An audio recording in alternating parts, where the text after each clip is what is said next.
40 pamilya in Barangay Tabon, Siyudad Mabalacat, ing tinanggap ayuda iba't king lokal na gobyerno. Katukining milabas sa kalamidad. Ay report.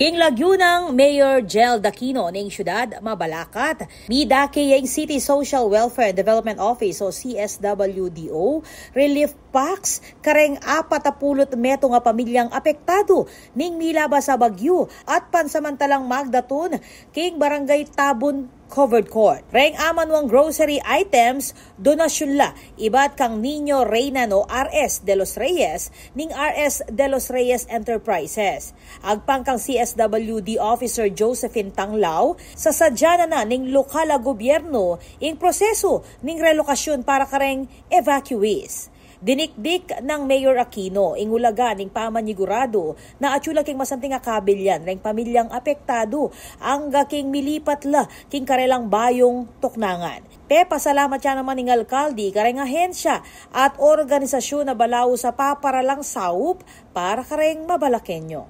Ako po, Patricia Mamangon para king News Force Pampanga. Balitang tutuking Balen, susuyo.